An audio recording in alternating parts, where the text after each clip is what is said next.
যারা এ যাবৎ ধৈর্যের সাথে এই অনুষ্ঠানে অংশ নিয়েছেন, অনেক কষ্ট করে আপনারা উপস্থিত হয়েছেন, অবস্থান করতেছেন, আসলে আমাদের এখন বক্তব্য করার কোনো ভাষা নেই।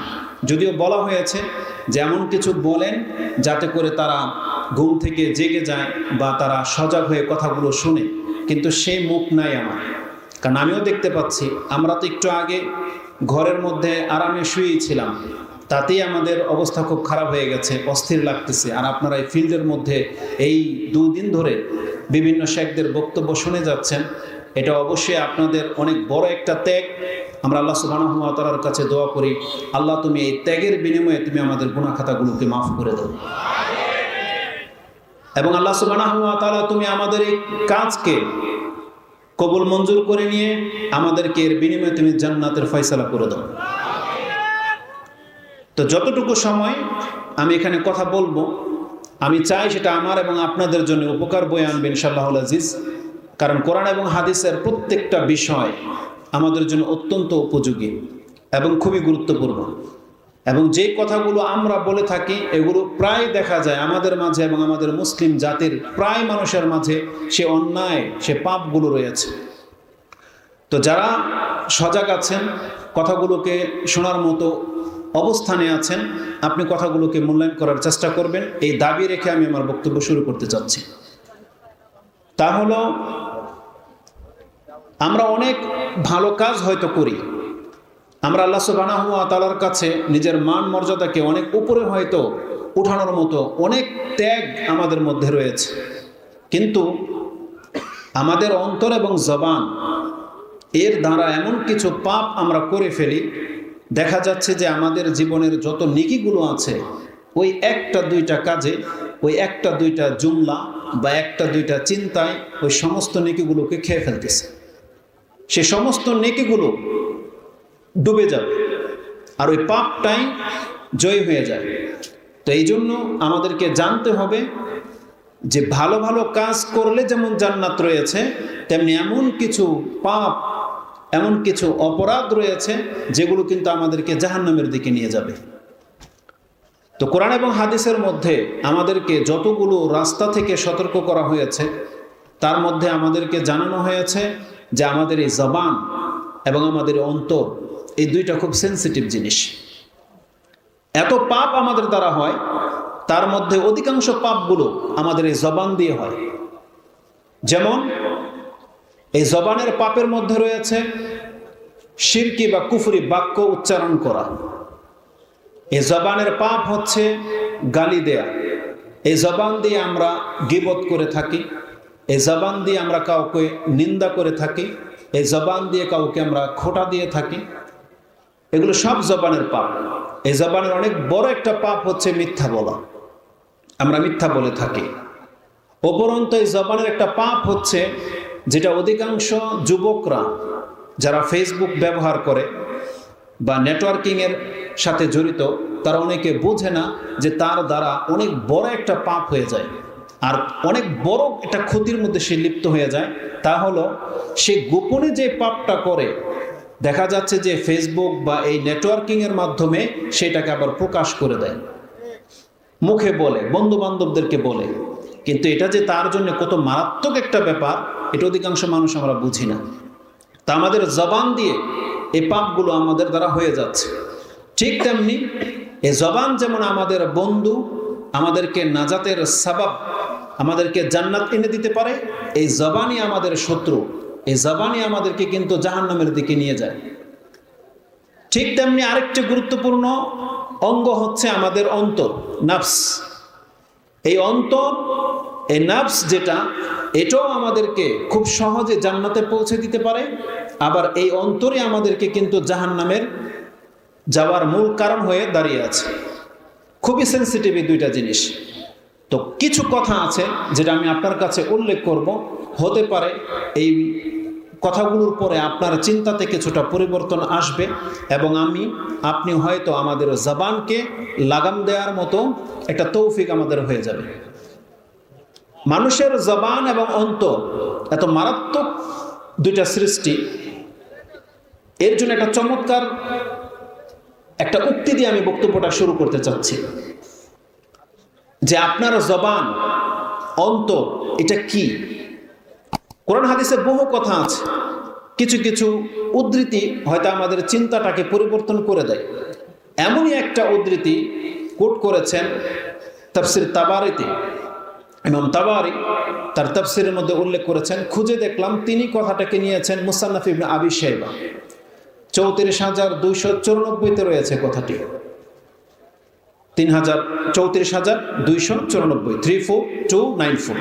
তাতে লোকমান আলাইহিস সালাম সম্পর্কে একটি কথা বর্ণিত হয়েছে।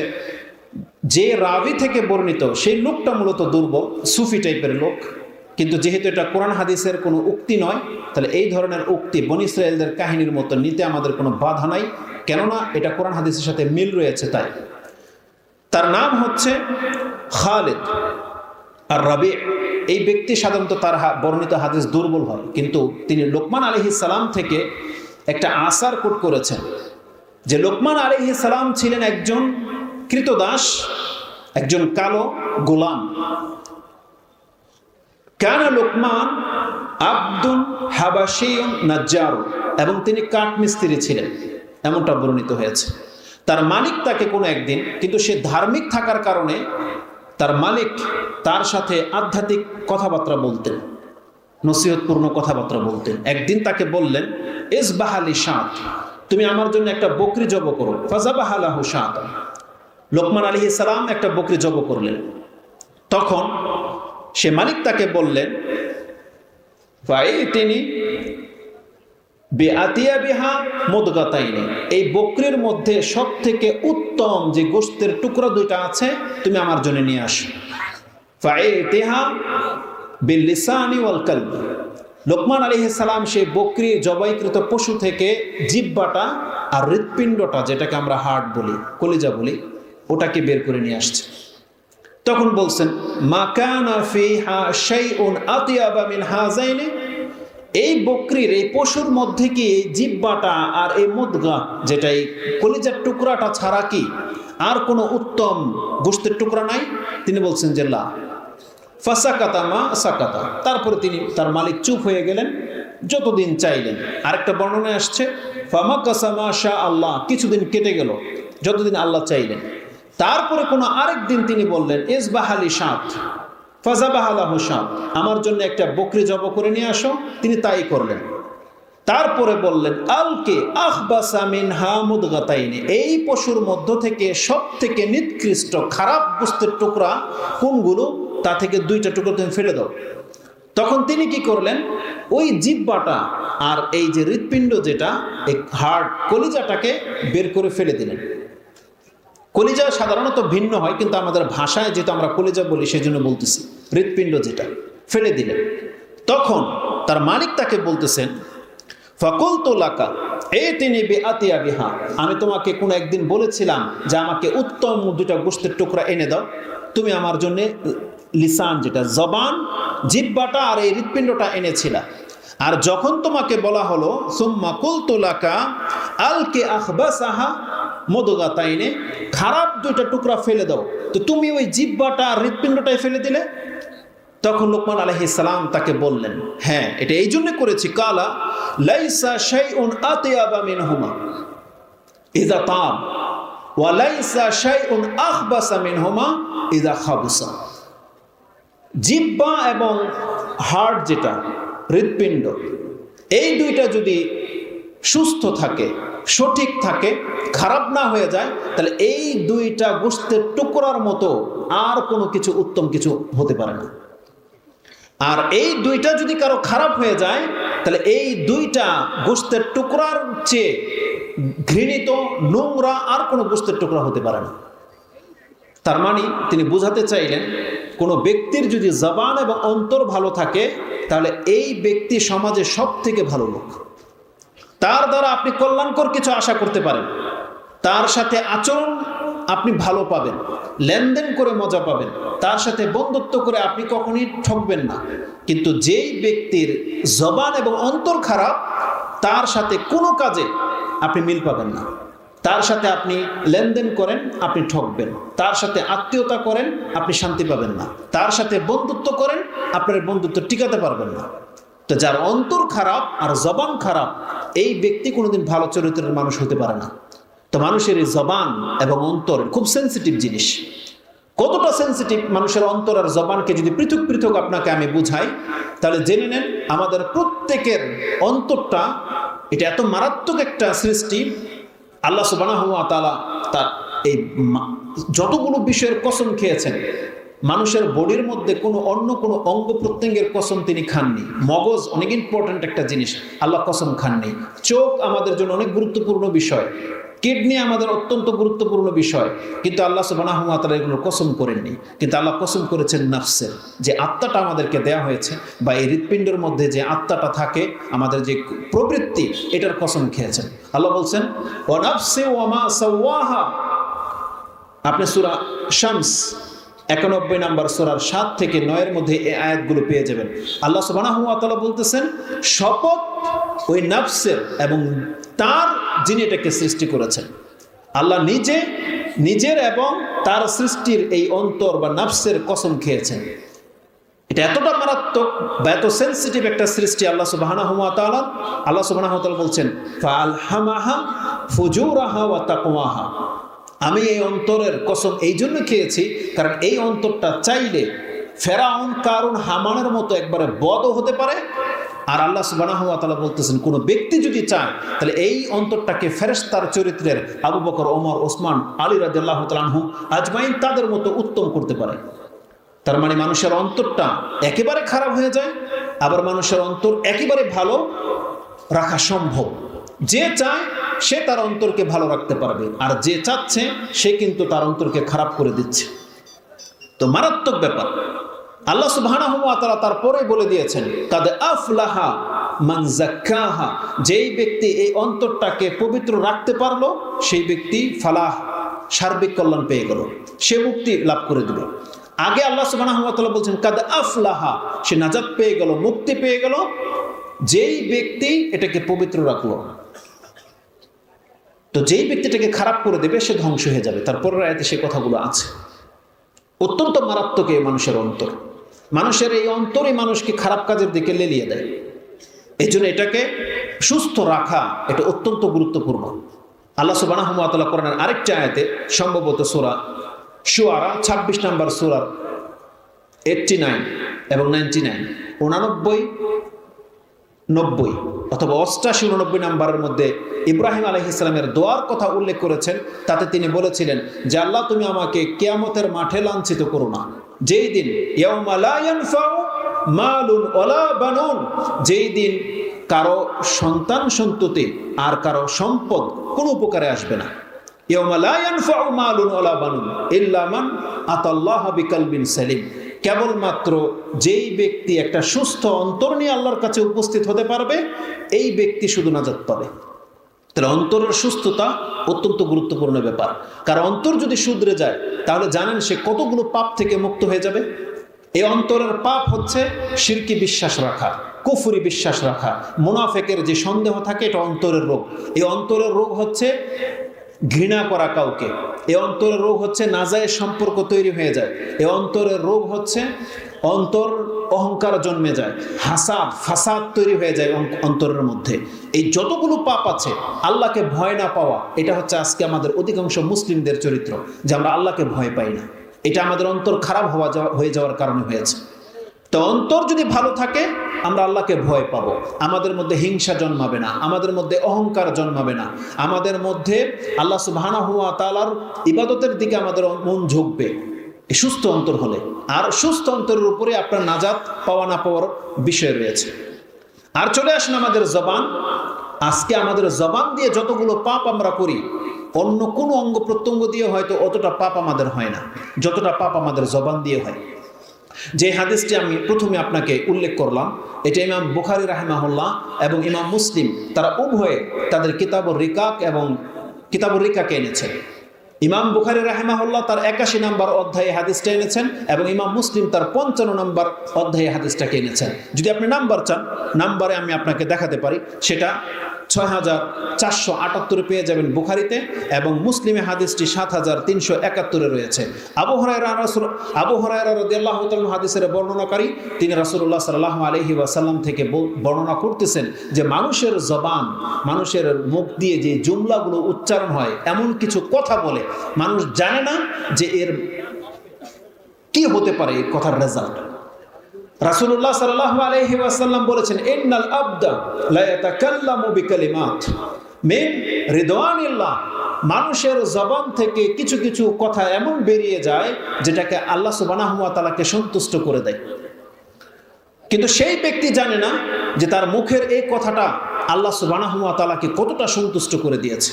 হাদিসের ভাষাটা হচ্ছে এরকম, লা ইউলকি লাহা বালান, সে ধারণা করতে পারে না, ওখানে উকি মেরে দেখে নাই যে তার কথাটা কত দামি ছিল। মুসলিমের বর্ণনায় রয়েছে, মা ইয়াতাবায়ানু মা ফিহা, সে বুঝতেই পারে নাই যে এর মধ্যে কি আছে, ব্যাখ্যাই সে লক্ষ্য করে নাই, কিন্তু তার মুখ থেকে এমন কথা বেরিয়ে গেছে।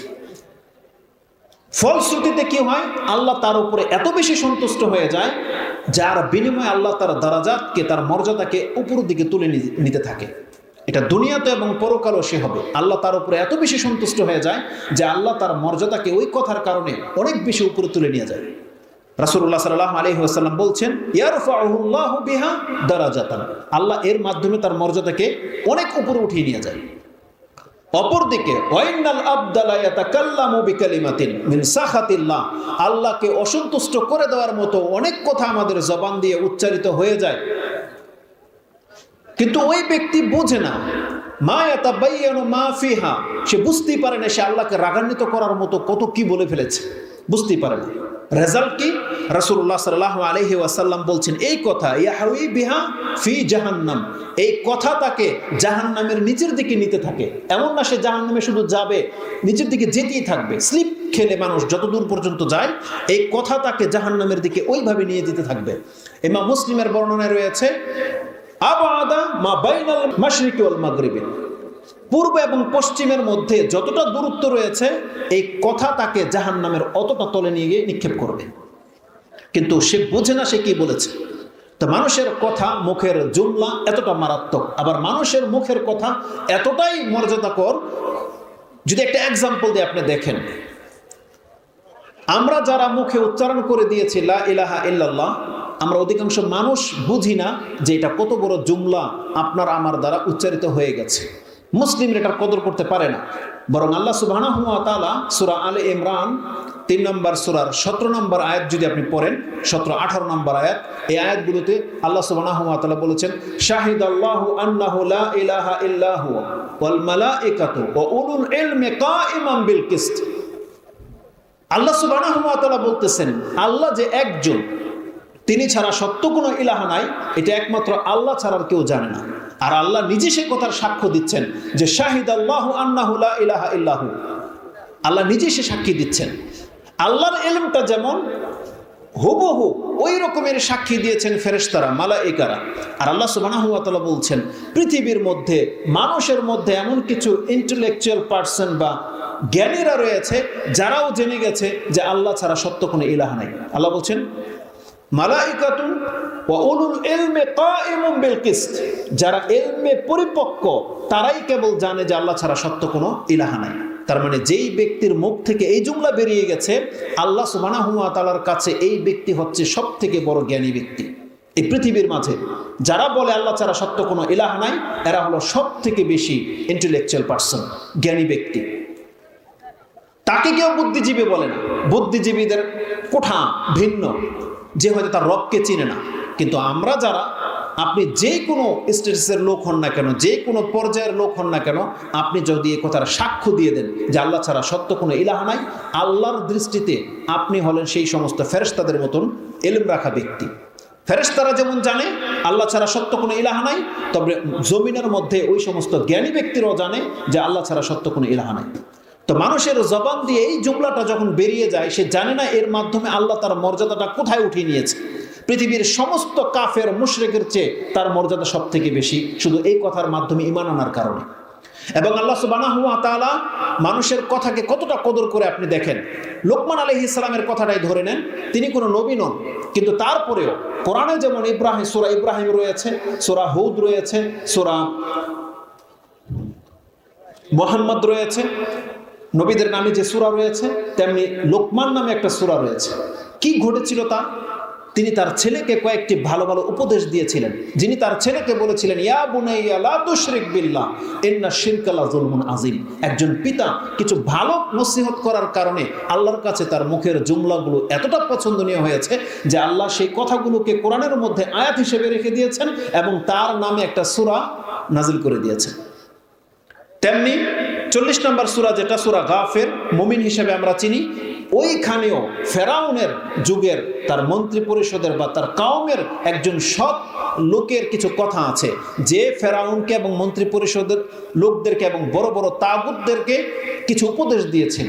আল্লাহ সুবহানাহু ওয়া তাআলার কাছে সেটা এত পছন্দনীয় হয়েছে যে আল্লাহ ওই ব্যক্তির নামে ওই মুমিন হিসেবে একটা সূরা রেখে দিয়েছেন।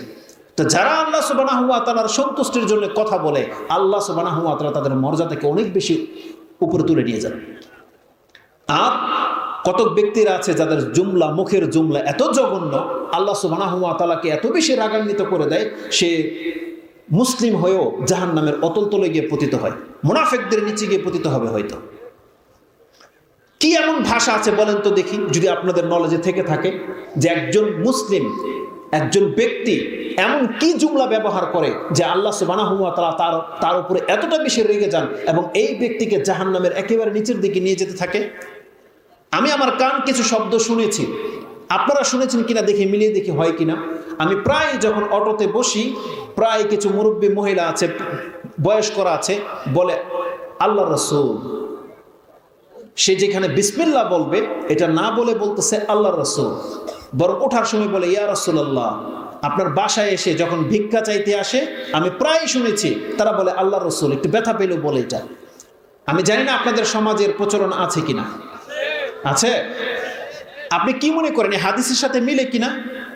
মা ইয়াতাবায়ানু মা ফিহা, এই মহিলা বা এই মানুষটা বোঝে না যে তার মুখ থেকে এমন কি জুমলা বেরিয়ে গেল, সে বোঝে না। কিন্তু সে আল্লাহ সুবহানাহু ওয়া তাআলার নামই নেয়নি। যেখানে আল্লাহর নাম নিতে হতো সেখানে সে বলতেছে আল্লাহ রাসূল। আল্লাহ যদি সে এটা মনে করে যে আমি আল্লাহ এবং তার রাসূলকে ডাকলাম, তাহলেও তো সে শিরিক করলো। কারণ আল্লাহ সুবহানাহু ওয়া তাআলা সূরা জিন 72 নম্বর সূরার 18 নম্বর আয়াতে বলে দিয়েছেন, ওয়ান্নাল মাসাজিদা লিল্লাহি ফালা তাদউ মা আল্লাহি আহাদা।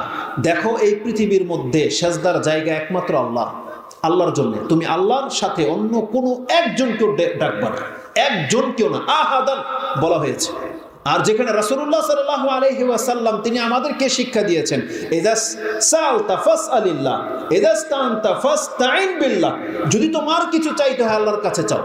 যিনি রাসূলুল্লাহ সাল্লাল্লাহু আলাইহি ওয়াসাল্লাম সব কাজ আল্লাহর নাম নিয়ে করতেন, সেখানে আপনি মুসলিম হয়ে, সে রাসূলের উম্মত হয়ে, তার দেখানো শিক্ষা পেয়েও আপনার মুখ দিয়ে আল্লাহর নাম বেরোয় না, বরং যেই জায়গাতে আল্লাহর নাম নিতে হইতো সেখানে আপনি রাসূলকে জপেন।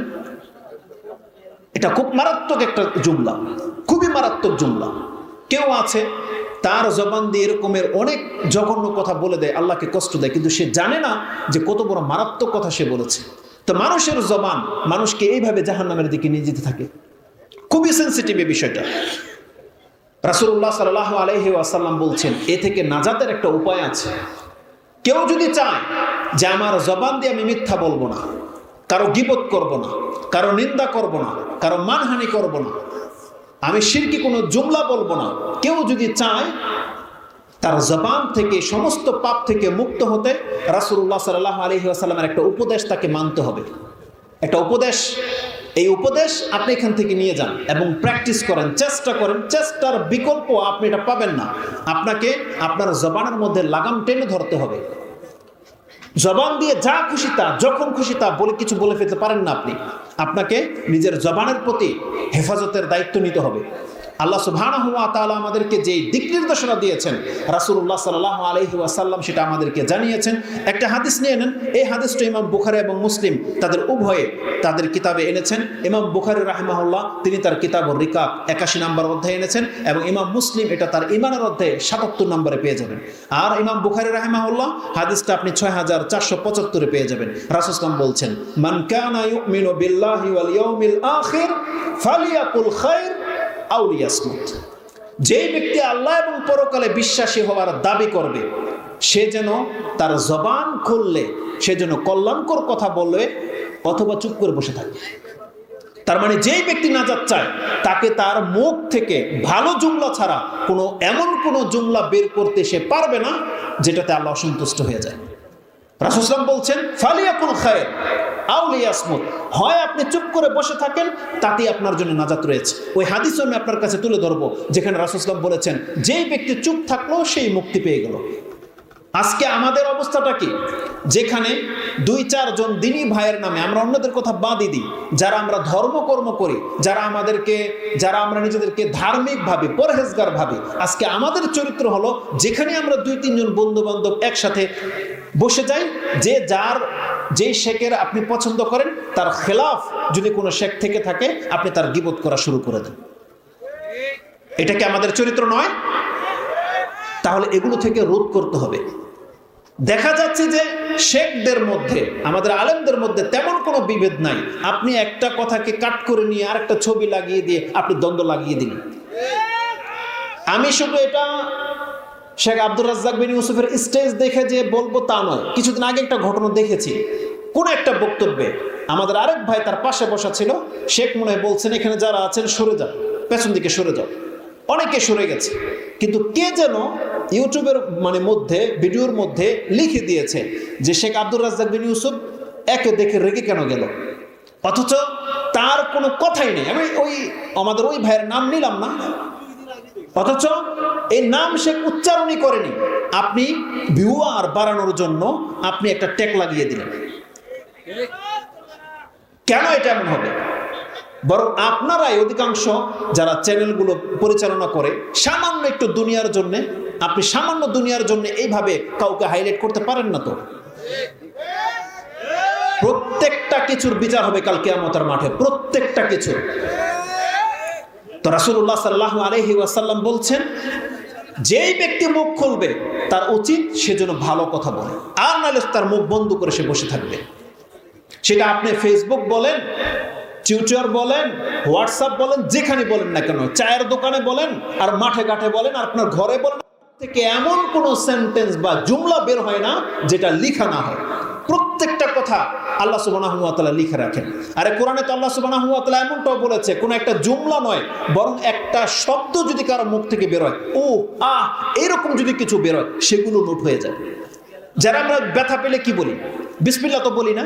হাতে থেকে কিছু পড়ে গেলে তো বিসমিল্লাহ বলি না। তো ইসলামিক নিয়ম আদব হচ্ছে আপনি হোঁচট খেলেন, ব্যথা পেলেন, বা হাতে থেকে কিছু পড়ে গেল, আপনার মুখ থেকে বের হইতে হবে বিসমিল্লাহ। কিন্তু আপনি বলতেছেন ও আহ আও, এগুলো বলতেছেন, এগুলো পর্যন্ত লেখা হয়। আপনি যদি বিসমিল্লাহ বলতেন লেখা হয়ে যেত, কিন্তু এই সমস্ত সংকেতগুলো বলার কারণে আপনি কোনো নেকি পাচ্ছেন না। উপরন্তু এটা যে একটা অপরাধ, তাই আল্লাহ সুবহানাহু ওয়া তাআলা সূরা বনী ইসরাঈল 17 নম্বর সূরার 23-24 এই আয়াতগুলোতে দেখেন, যেখানে বাপমার আচরণের ক্ষেত্রে আপনি তাকে বকাঝকা করবেন তো দূরের কথা, আল্লাহ বলছেন ফালা তাকুল্লাহুমা উফ, উফ শব্দটা পর্যন্ত ব্যবহার করা যাবে না। তাহলে কি হবে? লেখা হয়ে যাবে যে আপনি আপনার বাপমার উপরে উফ শব্দ বলেছিলেন, এটাও কিন্তু লেখা হয়ে যাবে। তো মুখের জুমলা খুবই মারাত্মক, আমাদেরকে বাঁচতে হবে। রাসূলুল্লাহ সাল্লাল্লাহু আলাইহি ওয়াসাল্লাম আমাদেরকে এমন ভাবে সতর্ক করেছেন যে মানুষ জানে না যে মুখের জুমলা তার জন্য কতটা মারাত্মক হতে পারে। একজন সাহাবী, আমি আপনাকে 2-3টা হাদিস, 5 মিনিট যেহেতু আমাকে বলা হয়েছে সময়, 2টা হাদিস। সুফিয়ান বিন আব্দুল্লাহ আস-সাকাফি তিনি বলতেছেন, ইয়া রাসূলুল্লাহ, আমার ব্যাপারে সব থেকে ভয়ঙ্কর যদি কোনো বিষয় আপনার নজরে এসে থাকে বলেন তো ইয়া রাসূলুল্লাহ, আপনি আমার ব্যাপারে কোন জিনিসটাকে সব থেকে বেশি ভয় করেন, যেটা আমাকে ধ্বংস করে দেওয়ার জন্য কারণ হতে পারে। বলছেন ইয়া রাসূলুল্লাহ মা আখওয়াফু মা তাখাফু আলাইয়া, আমার ব্যাপারে কোন বিষয়টাকে আপনি সব থেকে বেশি ভয় করেন। সে সাহাবী বলতেছেন, তখন রাসূল সাল্লাল্লাহু আলাইহি ওয়াসাল্লাম নিজের জিহ্বাটা টেনে ধরলেন, বের করে বললেন হাজা, এটা হচ্ছে তোমার জন্য সব থেকে মারাত্মক বিষয়, যে তুমি এটার কারণে ধ্বংস হয়ে যেতে পারো, এটাকে থামাও। রাসূল সাল্লাল্লাহু আলাইহি ওয়াসাল্লাম নিজের জিহ্বাটাকে টেনে ধরে বললেন এটাকে সংযত করো। এই হাদিসটা আপনি তিরমিজিতে পেয়ে যাবেন। রাসূলুল্লাহ সাল্লাল্লাহু আলাইহি ওয়াসাল্লামকে আরেকজন সাহাবী জিজ্ঞাসা করেছেন, ইয়া রাসূলুল্লাহ মান নাজাত কিভাবে হবে? তখন রাসূল সাল্লাল্লাহু আলাইহি ওয়াসাল্লাম তাকে বলেছেন, আমলিক আলাইকা লিসানাক, তুমি তোমার জবানের মালিক হয়ে যাও, তুমি এটাকে কন্ট্রোল করা শিখো। তার মানে তোমার এটা দায়িত্ব, এবং যথাসম্ভব ঘরের মধ্যে থাকার চেষ্টা করো, এবং তোমার পাপের কারণে তুমি কাঁদার চেষ্টা করো, এর মধ্যে তোমার নাজাত রয়েছে। এই হাদিসটা আপনি মুসনাদ আহমদ এবং তিরমিজিতে পেয়ে যাবেন। হাদিস হচ্ছে 2406। রাসূলুল্লাহ সাল্লাল্লাহু আলাইহি ওয়াসাল্লাম যখন বলেছেন তুমি তোমার জবানের কন্ট্রোল নিয়ে আসো, মুআজ বিন জাবাল বলতেছেন, ইয়া রাসূলুল্লাহ, আমাদের মুখের কথার কারণেও কি আমাদেরকে ধরা হবে? মুখের কথার কারণে রাসূলুল্লাহ সাল্লাল্লাহু আলাইহি ওয়াসাল্লাম বলছেন, ওয়া হাল ইয়াকুব্বুন নাসু ফিন নারি আলা উজুহিহিম, এটাও কি হতে পারে যে মানুষের মুখের ভরে টেনে নিয়ে জাহান্নামে ফেলে দেবে? এটা যদি মুখের অপরাধের কারণে না হয়, তাহলে আর কোন অপরাধের কারণে এমনটা হবে? রাসূল সাল্লাল্লাহু আলাইহি ওয়াসাল্লাম বলছেন, ইল্লা হাসাইদু আলসিনাতিহিম, মানুষের মুখের খারাপির কারণেই তো মানুষকে উপর করে নিয়ে জাহান্নামে ফেলে দেওয়া হবে। এটা মুখের পাপের কারণে হবে, এত বড় শাস্তি। অনেক পাপের ক্ষেত্রে তো হয়তো এই শাস্তির কথা আসে নাই, বলা হয়েছে সে জাহান্নামে যাবে, কিন্তু মুখের ভর করে উপর করে নিয়ে টেনে জাহান্নামে ফেলে দেওয়া হবে ওই ব্যক্তিদেরকে যারা তাদের মুখের লাগাম পরায়নি, এই জবান দিয়ে যা খুশি তা বলে ফেলেছে।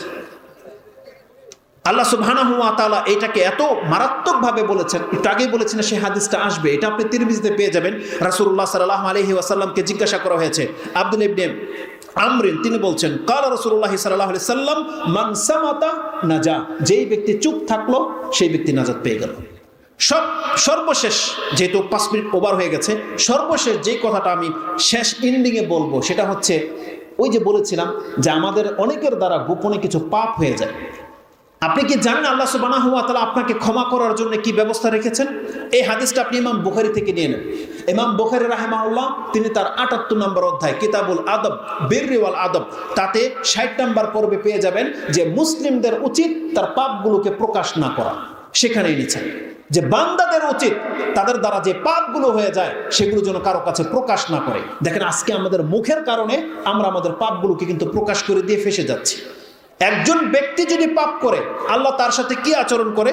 রাসূলুল্লাহ সাল্লাল্লাহু আলাইহি ওয়াসাল্লাম তিনি বলতেছেন, কুল্লু উম্মতি মুআফা ইল্লা আল মুজাহিরুন, আমার উম্মতের প্রত্যেকটা লোক ক্ষমা পেয়ে যাবে তবে প্রকাশকারীরা ছাড়া। যে ব্যক্তি পাপ করে প্রকাশ করে, এই প্রকাশকারী প্রকাশ্য পাপীরা ছাড়া আমার উম্মতের যে কোনো পাপী মাপ পেয়ে যাবে। তার মানে যারা গোপনে পাপকে গোপনে রেখেছে, প্রকাশ করেনি, উদ্যততা দেখায়নি, আর এদের চাইতে কত বড় মারাত্মক পাপী, একটু আগে শেখ নেশার সম্পর্কে বলেছে না, যারা প্রকাশ্যে সিগারেট খায়, প্রকাশ্যে জর্দা হারাম খেয়ে ঘোরা বেড়াচ্ছে, যারা প্রকাশ্যে নেশা করে, নেশা নিচ্ছে, এগুলো কত বড় পাপ। যারা প্রকাশ্যে দাড়ি ফেলে দিয়ে হাঁটতেছেন, যাদের প্রকাশ্য পাপ হচ্ছে প্যান্ট টাকনার নিচে, আপনি ইসলামকে বুড়ো আঙ্গুল দেখিয়েছেন, প্রকাশ্য পাপ। এদের রেজাল্ট কি হবে? যেখানে রাসূলুল্লাহ সাল্লাল্লাহু আলাইহি ওয়াসাল্লাম বলছেন একজন ব্যক্তি গোপনে পাপ হয়ে গেলে এটা যদি সে গোপন রাখে নাজাত পাওয়ার চান্স আছে, যদি প্রকাশ করে দেয় এই ব্যক্তি নাজাত পাবে না। আর আপনি প্রকাশ্যে পাপে লিপ্ত, এই ব্যক্তিদের কি হবে? রাসূলুল্লাহ সাল্লাল্লাহু আলাইহি ওয়াসাল্লাম বলছেন একজন ব্যক্তির প্রকাশ করে দেওয়াটা কেমন, তিনি বলছেন, ওয়াকাদ সাতারাহাল্লাহ আন্না আয়ামালা আর-রাজুলু আমালান বিল-লাইলি সুম্মা ইউসবিহু ওয়াকাদ সাতারাহুল্লাহ, একজন ব্যক্তি রাতে কোনো একটা কাজ করে ফেলেছে, আল্লাহ সেটাকে ঢেকেছিলেন, পর্দা করে রেখেছিলেন, কিন্তু এই ব্যক্তি কি করেছে, ফায়াকুলু ইয়া ফুলানুন আমিলতুল বারিহাতা কাযা ওয়া কাযা, দিনের বেলায় সকালে সে বলতেছে, হে অমুক তুমি শোনো আমি রাতে এই কাজগুলো করেছি, রাতে আমি এই সব কাজে লিপ্ত হয়েছি, অথচ সে কিন্তু জানতো না, একমাত্র আল্লাহ জানার, এই পাপী ব্যক্তি জানে, আল্লাহ কিন্তু সেটাকে পর্দা দিয়ে ঢেকে রেখেছিলেন, কিন্তু এই ব্যক্তি তার বন্ধুদের কাছে এইভাবে প্রকাশ করে দেয়, ফেসবুকে দিয়ে দেয় আমি এটা করেছি, এটা করেছি। সুবহানাল্লাহ। অথচ আল্লাহ সুবহানাহু ওয়া তাআলা তার পাপটাকে গোপন রেখেছিলেন। আমি এই হাদিসটাকে এই পর্যন্ত ক্ষান্ত করে দিচ্ছি। মুসলিমের আরেকটা হাদিস আমি আপনাকে শুনিয়ে দিই, যেই হাদিস সম্পর্কে নাজোয়া বলা হয়েছে, নাজোয়ার হাদিস, আব্দুল্লাহ ইবনে ওমর রাদিয়াল্লাহু তাআলা আনহুকে বলা হয়েছে, নাজোয়া সম্পর্কে আপনি কিছু জানেন? বলছে হ্যাঁ জানি। কিয়ামতের মাঠে আল্লাহ তার পাপী বান্দাকে পার্সোনাল ডেকে নেবে এবং কানাফা দিয়ে ঘিরে নেবে, যাতে করে তার পাপগুলোকে ইউকাররিরুহু, তার পাপগুলোকে স্মরণ করিয়ে দেওয়া যেতে পারে। সেই ব্যক্তি তার পাপগুলো দেখে বলবে আরিফতু রাব্বি আরিফতু, হ্যাঁ আমার পাপগুলো আমি চিনতে পারতেছি, এগুলো আমার পাপ।